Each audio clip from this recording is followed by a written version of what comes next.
ಪ್ರೀತಿಯಲ್ಲಿ ಇರೋ ಸುಖ ಗೊತ್ತೇ ಇರಲಿಲ್ಲ. ಹೂ ಅಂತೀಯ, ಹೂ ಅಂತೀಯ.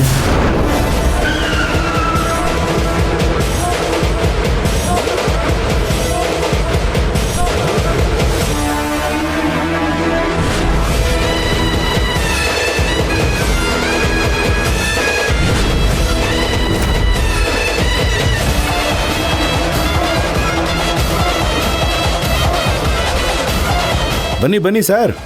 ಏನು ಈ ಕಡೆ? ಆಗಬಾರ್ದಾದಾಗ ಬರಬಾರ್ದು ಜಾಗಕ್ಕೆ ಬರ್ಬೇಕಾಕೈತಿ. ಆಗ್ಬಾರ್ದಾದಾಗ ಅಂದರೆ ಏನಾಯ್ತು? ಜ್ಯೋತಿ ಎಲ್ಲದಾಳೆ? ಅವಳು ಮೇಲೆ ಬಟ್ಟೆ ಒಣಗಾಕ್ತಾ ಇದ್ದಾಳೆ, ಕರಿತೀನಿ ರೀ. ಬೇಡ ಬೇಡ, ನಾನೇ ಹೋಗ್ತೀನಿ. ಅಲ್ಲ ಸರ್, ಏನಾಯ್ತು? ಆಕಿನ ಜೋಡಿ ಒಂದು ಸ್ವಲ್ಪ ಮಾತಾಡೋದಿತ್ತು. ಅಲ್ಲ,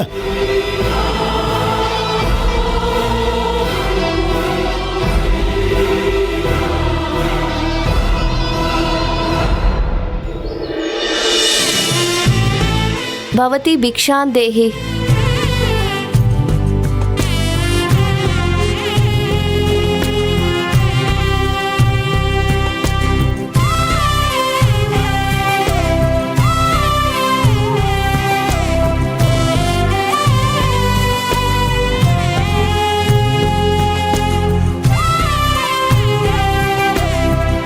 ಭವತಿ ಭಿಕ್ಷಾನ್ ದೇಹಿ.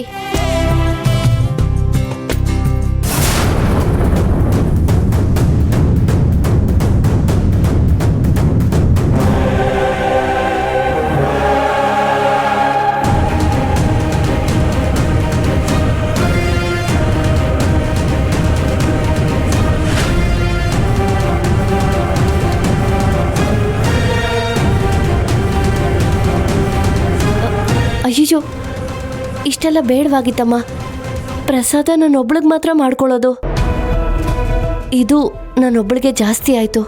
ನನ್ನ ಕೈಲಿ ಇಷ್ಟು ಧಾನ್ಯ ಹಾಕಿಸ್ಬೇಕು ಅಂತ ದೇವ್ರ ಇಚ್ಛೆ ಇತ್ತು ಅಂತ ಅನ್ಸುತ್ತೆ. ಇರ್ಲಿ, ತಗೊಂಡೋಗವ, ನಾಳೆಗೂ ಆಯ್ತದೆ. ಇಲ್ಲಮ್ಮ, ಅವತ್ತಿಂದ ಅವತ್ತೇನೆ ಖಾಲಿ ಮಾಡಬೇಕು. ಎಲ್ರಿಗೂ ಮಾಡ್ಕೊಡವ, ಪ್ರಸಾದ ತಾನೇ, ತಿಂತಾರೆ. ಇಲ್ಲಮ್ಮ, ಭಿಕ್ಷೆ ಬೇಡಿ ತಂದಿದ್ದನ್ನ ಪ್ರಸಾದ ಮಾಡಿ ದೇವ್ರಿಗೆ ಸ್ವಲ್ಪ ನೈವೇದ್ಯ ಇಟ್ಟು ಉಳ್ದಿದ್ದನ್ನ ನಾನು ಮಾತ್ರ ತಿನ್ಬೇಕು, ಬೇರೆ ಯಾರಿಗೂ ಕೊಡೋ ಹಾಗಿಲ್ಲ. ಅಯ್ಯೋ, ಏನವ ಮಾಡೋದು? ಕೊಟ್ಟಿದ್ದನ್ನು ವಾಪಸ್ ತಗೊಂಡ್ರೆ ನಮ್ಗೆ ಒಳ್ಳೇದಾಗಕ್ಕಿಲ್ಲ.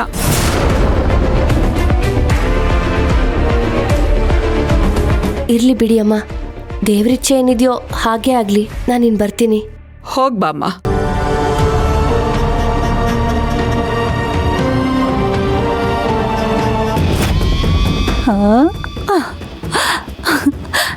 ಪರವಾಗಿಲ್ಲ ಕಣೆ ಕಮ್ಲಿ, ನಾನು ಹೆಂಗೆ ಹೇಳ್ಕೊಟ್ನೋ ನೀನು ಹಂಗೆ ಮಾಡಿಬಿಟ್ಟೆ.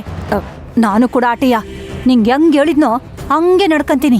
ನಿನಗೇನು ಕೊಡಬೇಕೋ ಅದನ್ನ ಹಿಂಗೋಗಿ ಹಂಗೆ ತಗೊಂಬಂದ್ಬಿಡ್ತೀನಿ. ಮರಿಬಾರ್ದು. ನೀನು ಮಾಡಿರೋ ಉಪಕಾರಕ್ಕೆ ನಾನು ಮರೆಯೋದು ಉಂಟೆ? ಹಿಂಗೋಗಿ ಹಿಂಗೆ ಬಂದ್ಬಿಡ್ತೀನಿ. ಸರಿ ಸರಿ.